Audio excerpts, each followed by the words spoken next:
जम्मू कश्मीर के जिले पूंछ में सिक्योरिटी फोर्सेज ने शहर और अहम इलाकों में हिफाजती चेकिंग का इंतजाम किया। सड़कों और मुख्तलिफ दाखिली रास्तों पर फौज और पुलिस एहलकार तैनात किए गए, जबकि गाड़ियों और अफराद की शनाख्ती जांच पड़ताल की गई। हिफाजती कार्रवाई के दौरान सिक्योरिटी फोर्सेज ने मुमकिन खतरात का जायजा लिया और शहर में अमन अमान को बरकरार रखने के लिए इजाफी इक़दाम किए। शहरियों को मशवरा दिया गया कि वो हिफाजती इक़दाम में ताउन करें और गैर जरूरी तौर पर सड़कों पर न निकले।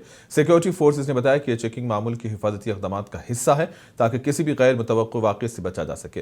इंतजामिया ने यकीन दिलाया कि शहर में हालात पर मुसलसल नजर रखी जा रही है और किसी भी गैर मामूली सूरत हाल से निपटने के लिए तैयार है।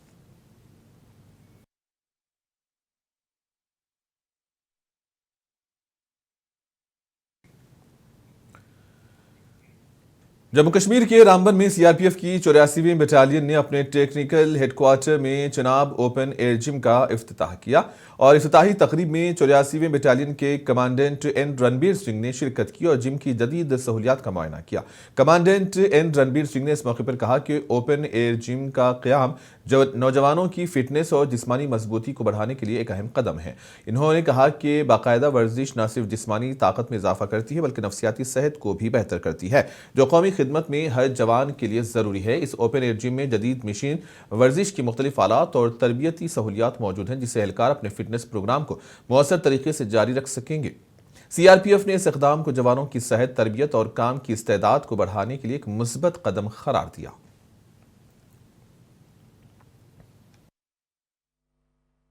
आपने देखा था कि अभी अगस्त में जो बाढ़ आए थे तो बहुत ज़्यादा यहाँ पे डिवास्टेशन हो गए थे।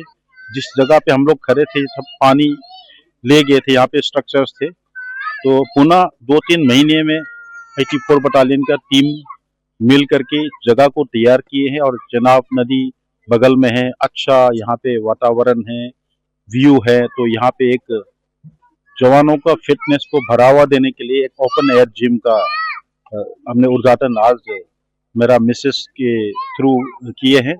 इन्होंने उद्घाटन किए हैं हम सभी का मौजूदगी में, और यहाँ पे 12 इक्विपमेंट लगाए हैं, जिसमें एक कार्मिक के शरीर को हर पार्ट को जो एक्सरसाइज करने के लिए सुविधाएं यहाँ पे 12 इक्विपमेंट है और अच्छा है। और हमारा यही उम्मीद है कि इस फैसिलिटीज को हमारा कार्मिक जो है उसकी भरपूर इसको इस्तेमाल करे और वो लोग फिट रहे। और आने वाला टाइम में भी अगल बगल के स्कूल से हम लोग संपर्क करेंगे, बच्चों को भी विजिट कराएंगे और भी हम नए कुछ यहाँ पे तैयार कर रहे हैं। तो सबको सुविधाओं को यहाँ पे रामबन जो हमारा जिस जगह पे हम रहते हैं, रामबन निवासियों को भी इसको भी हम प्रोवाइड करेंगे। 84 बटालियन NH-44 में 47 किलोमीटर का आरओपी प्रोवाइड करते हैं। NH-44 लाइफ लाइन है, यहाँ कुछ भी हो जाता है तो पूरा कश्मीर वैली सफर करते हैं। कश्मीरी वादियों में नए साल का आगाज बर्फ से ढके मनाजिर के बीच हुआ, जहां सैयाहों ने गुलमर्ग और सोनमर्ग जैसे मशहूर सयाहती मकामात की खूबसूरती में खोकर 2026 का इस्तकबाल किया।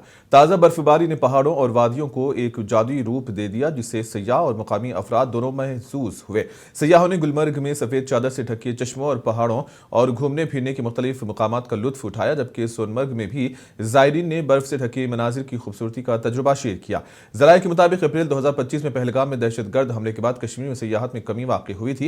इसके पेश नज़र मुकामी इंतजामिया और सयाहत से मुतालिक स्टेक होल्डर्स ने वादी में मुख्तलिफ तक़रीबात और सरगर्मियाँ मुनक्किद की ताकि सयाहों का एतमाद दोबारा बहाल किया जा सके और कश्मीर की खूबसूरती का तजुर्बा दोबारा आवाम तक पहुंचे। नज़ारा देखकर बहुत अच्छा लगा और यहाँ के लोगों का जो प्यार मिला है बहुत ही लाजवाब है। जो लोग ये चीज़ें कहते हैं कि वहाँ जाने में डर लगता है, वो बेझिझक यहाँ आइए, गुलमर्ग कश्मीर घूमने आइए। यहाँ के लोगों का प्यार और यहाँ की वादियाँ देखने के लिए सुनहरा मौका मिलता है। पहली बार बर्फ देख के बहुत अच्छा लगा, यकीन नहीं हो रहा कि ये सच में बर्फबारी मेरे सामने हो रही है। बहुत अच्छे लगे। न्यू ईयर आपने अच्छी तरीके से सेलिब्रेट करा? हाँ, अच्छे तरीके से सेलिब्रेट किया हमारा न्यू ईयर। हमने पहले वैष्णो देवी गए, फिर यहाँ पे आए, अभी आगे जाने का भी प्लान है। मैं कल यही स्टे किया था और यहाँ जब फेस्टिवल जो बनाया गया है न्यू ईयर का, फर्स्ट टाइम इतना एंजॉय और फर्स्ट टाइम इतना सेफ मैं बता नहीं सकता। मैं कहता पूरे जितने भी अपने आसपास कंट्री है सब लोग यहाँ आए और एक बार आके देखे वाकई में यहाँ के लोग और यहाँ का कल्चर और यहाँ जितना प्रेम मिलता है हमें कहीं पर देखने को नहीं मिला। टूरिज्म डिपार्टमेंट ने यहाँ फेस्टिवल मनाया था, हैप्पी न्यू ईयर का फेस्टिवल, और टूरिस्ट बहुत आए थे कि पूरा होटल सोल्ड आउट है। हम ऊपर वाले से यही दुआ करते हैं कि ऐसा ही माहौल यहाँ पे रह जाए कि ताकि ज़्यादा से ज़्यादा टूरिस्ट यहाँ आ जाए सोनमर्ग में, यहाँ की ब्यूटी और यहाँ की बर्फबारी का मज़ा लीजिए, ताकि यहाँ के जो पोनी वाले, यहाँ के स्लेज वाले, यहाँ के स्नो बाइक वाले या यहाँ के होटलियर वो ज़्यादा से ज़्यादा काम कर पाए। आज हमने यहाँ जो इवेंट बनाया इधर न्यू ईयर का, तो इसमें आप देखिए कितने लोग आए इसमें स्पेंड करने के लिए। बहुत अच्छी बात है, हम वेलकम करते हैं टूरिज्म को कि जब से पहलगाम में इंसिडेंट हुआ हम उसके खिलाफ ही है, क्योंकि ऐसे जिसने भी किया गलत किया, तो अब हम ये चाहते हैं कि अब टूरिज्म बढ़े, क्योंकि यह हमारा रोजी रोटी का मसला है। यहाँ घोड़ा, कोई बूट वाला है, कोई चाय वाला है, सब इसी पे डिपेंड है, सब यही काम करते हैं। इसके लिए हम टूरिज्म को वेलकम करते हैं, आइए इधर, हम आपके प्रोटेक्शन के लिए, हम आपकी सेवा के। मुंबई में होने वाले बीएमसी इंतखाबात को लेकर सियासी सरगर्मियां तेज हो गई हैं। मरकजी वजीर पीयूष गोयल ने कहा है कि आइंदा बीएमसी इंतखाबात में महायुति की जबरदस्त और फैसला कुन जीत होगी। इन्होंने दावा किया कि अवाम महायुति की कारकर्दगी से मुतमईन है और एक बार फिर इसे भारी अक्सरियत से कामयाब बनाएंगे। और इसी दौरान उन्होंने वार्ड नंबर 25 और 26 का जिक्र करते हुए कहा कि इस इलाके से हमारी दोनों बहनें शानदार कामयाबी हासिल करेंगी। हमारी दो बहनों की उम्मीदवारी को सफल बनाने के लिए वार्ड नंबर 25 से निशा ताई परुलेकर, वार्ड नंबर 26 से प्रीतम ताई पडागले जी, दोनों भारी बहुमत के साथ विजयी हों, ऐसा मुझे स्पष्ट दिखता है। मागा थाने में ढेर सारे कार्यक्रम हुए। भारतीय जनता पार्टी और शिवसेना ने मिलकर, एक नाथ शिंदे गुट ने और आरपीआई श्री आठवले जी की पार्टी ने, तीनों ने मिलकर पूरा जोर लगाया है मागा थाने के उज्जवल भविष्य के लिए। मध्य प्रदेश के इंदौर में आलूदा पानी की फराहमी के मामले पर नायब वजीर आला राजेंद्र शुक्ला ने कहा है कि वजीर आला मोहन यादव खुद जमीनी सूरत-ए-हाल पर नजर रखे हुए हैं और अवाम की सेहत से कोई समझौता नहीं किया जाएगा। राजेंद्र शुक्ला ने कहा कि वाकई की मुकम्मल जांच की जा रही है और जो भी इस लापरवाही का जिम्मेदार पाया गया इसके खिलाफ सख्त से सख्त कार्रवाई की जाएगी। उन्होंने वाज़ेह किया है कि हुकूमत शहरियों को साफ और महफूज पीने का पानी फराहम करने के लिए पुरअज़्म है। स्वयं सुबह से मरीजों से मिल रहे हैं, उनके परिजनों से मिल रहे हैं, डॉक्टरों से बात कर रहे हैं। नगरीय प्रशासन के जो उच्च अधिकारी हैं सबको वहाँ डिप्यूट कर दिया है। हमारे जो वरिष्ठ मंत्री कैलाश विजयवर्गीय जी जो इंदौर को बहुत अच्छे तरह से समझते हैं, जानते हैं, वो 3 दिन से लगातार वहाँ पर सक्रिय हैं। इसलिए हम सबको ये भरोसा रखना चाहिए कि जो बेहतर से बेहतर होगा वो उनके मदद में, उनके इलाज में और उन कारणों को पता करने में जिसके कारण ये इस प्रकार की दुर्भाग्यपूर्ण घटना हुई है।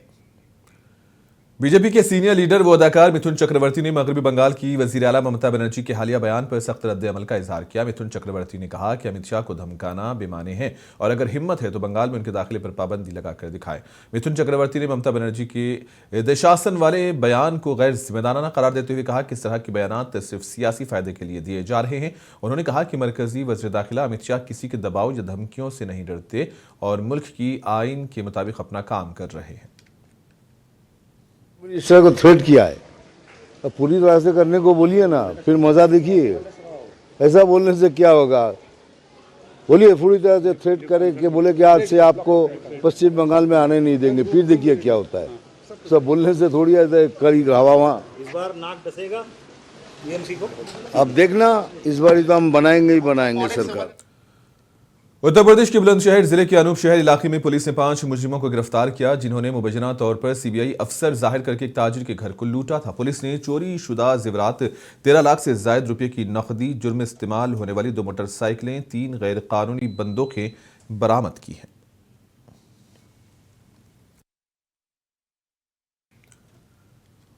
उत्तर प्रदेश के जिले मिर्जापुर में एक दर्दनाक हादसा पेश आया, जहां तेज रफ्तार कार ने कंबल तकसीम के दौरान मौजूद लोगों को कुचल दिया। इस हादसे में एक शख्स की मौके पर ही मौत हुई है, जबकि कम से कम 6 अफराद शदीद तौर पर जख्मी हो गए। Additional superintendent of police Manish Mishra के मुताबिक भोयली गांव में एक समाजी कारकुन की जानिब से कंबल तकसीम किए जा रहे थे। इसी दौरान शिरवान से अदलहाज की तरफ जाने वाली एक कार अचानक बेकाबू होकर भीड़ में घुस पड़ी। इन्होंने बताया कि टक्कर के बाद एक सिक्योरिटी कार के नीचे फंस गई, जिसे गाड़ी घसीटते हुए ले गई। इसे स्कूटी पर सवार धर्मेंद्र की मौके पर ही मौत हो गई है। हादसे में कम से कम 6 दीगर अफराद भी जख्मी हुए हैं। पुलिस ने वाकये की मजीद जांच शुरू कर दी है। स्विट्जरलैंड के मशहूर और लग्जरी सयाहती मुकाम क्रांस मोंटानामे में नए साल की तकरीबात की खुशियां मातम में तब्दील हुई। एक बार में जोरदार धमाके और आग लगने के नतीजे में अब तक 47 अफराद हलाक और बड़ी तादाद में जख्मी हुए हैं। रेस्क्यू ऑपरेशन जारी है, जबकि वाकई की वजूहात ताहाल मालूम नहीं हो सकी हैं। पेश है सिलसिले में ये तफसीली रिपोर्ट, आप देखिए और हमें दें इजाजत। आदाब।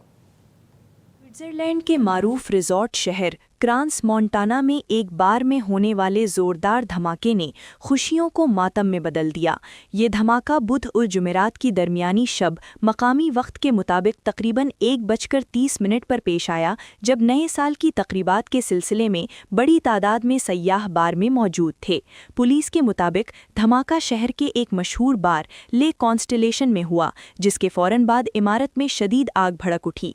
स्विस पुलिस हुक्काम का कहना है कि धमाके में मुतादिद अफराद हलाक और जख्मी हुए हैं, ताहम इब्तिदाई तौर पर हलाकतों और जख्मियों की हतमी तादाद बताने से गुरेज किया गया। इतालमी वजारत खारिजा ने स्विस पुलिस के हवाले से बताया कि इस वाक़े में तकरीबन 40 अफराद हलाक हो चुके हैं, जबकि पुलिस कमिश्नर के मुताबिक आग लगने के 22 लगभग 100 अफराद जख्मी हुए हैं, जिनमें से बेशतर की हालत तशवीशनाक बताई जा रही है। पुलिस हुक्काम के मुताबिक जख्मियों और हलाक होने वालों में गैर मुल्की सयाह भी शामिल हैं, ताहम वाक़े को ताहाल किसी हमले से जोड़कर नहीं देखा जा रहा। स्विस पुलिस के तर्जुमान गेटन लाथीन ने बताया कि धमाके की वजूहात फिलहाल मालूम नहीं हो सकीं और रेस्क्यू के साथ साथ तफ्तीशी कार्रवाइयां भी जारी हैं। धमाके के बाद इलाके को मुकम्मल तौर पर सील कर दिया गया है, जबकि क्रांस मोंटाना में नो फ्लाई जोन भी नाफिज कर दिया गया है। पुलिस का कहना है कि जब तक रेस्क्यू ऑपरेशन मुकम्मल नहीं हो जाता, हलाकतों में इजाफे का खदशा मौजूद है। ब्यूरो रिपोर्ट, मुनसिफ टीवी।